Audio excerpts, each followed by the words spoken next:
For today's video, tayo papasok na naman niya sa trabaho. Umaga-umaga nga niyan at medyo na-late ako ng gising dahil mag-aalas 5 na nga neto. At Diyos ko, kapag nagmamadali ka nga, tsaka mo pa maano yung mga ganitong nagbabali.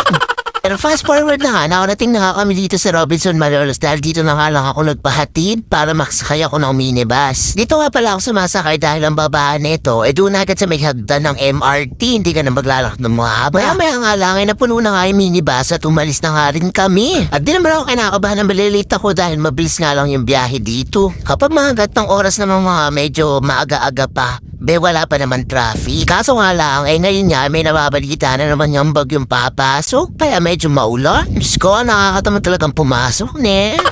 Nakatulog ako sa biyahe at napakabilis. Nandito na kami sa Mindanao Avenue at fast forward nga, nandito na ako sa may MRT. Nakababa na ako. Diyos ko, kalakas ni Menuran. At dahil na umuulan, hindi na ako nagsapatos dahil kawawa naman yung sapatos ko. Nag-crocs na lang ako tsaka medyas. At Diyos ko, kamulala ako galang. Kabasa nga nung floor. Alay yung medyas ko nabasa. May kala ko nga sa Bulacan lang bumabaha, dito rin pala. Charis.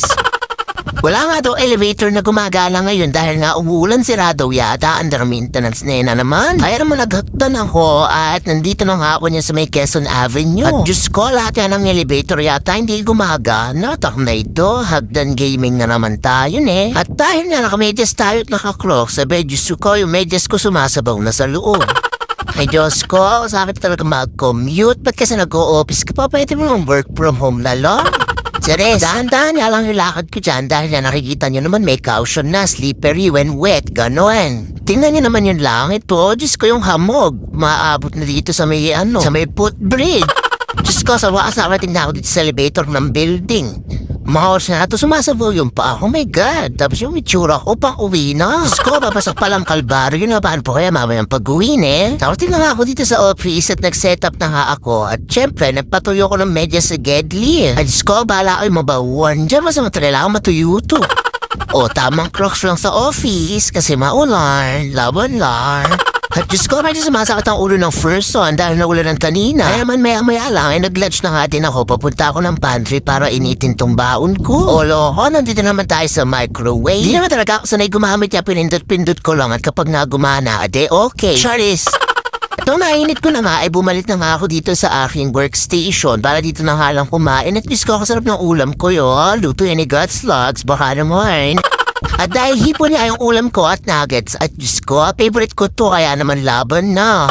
Kapag ganito nga mga panahon, nagwabao na nga lang ako ng pagkain dahil nga mahirap bumaba, maulan sa baba. Tsaka tipid din sa oras. Diyos ko, pag bumaba ka 30 minutes ka agad, bumibili ka pa lang ng pagkain. Diyos ko, yung 1 hour lunch break, kulang na kulang, kaya lagi akong overbreak Ay, choris lang po.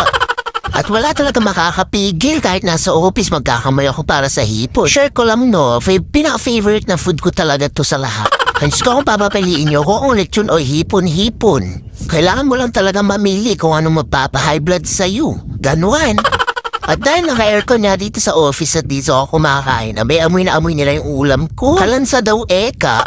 Pero laban Lord.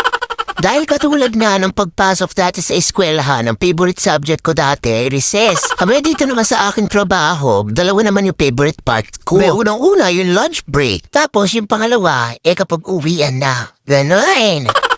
At after ko nga kumain, syempre nagtrabaho naman ako ng konti. Baka naman sabihin niyo, puro lunch break at pagtatambay lang yung ginagawa ko sa office. Hindi, no?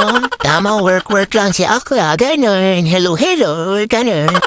At maya-maya nga lang, nag-short break na nga ako at diskate naman yung itsura ko dyan, no? Ganyan yung itsura ng uwing-uwi na. Charis! Abay ng mga oras nga na yan, inaantok nga ako dahil kakain ko nga lang ng madami. Tapos sabayan mo pa ng malakas na aircon sa office, ay Diyos ko, at naman matudod.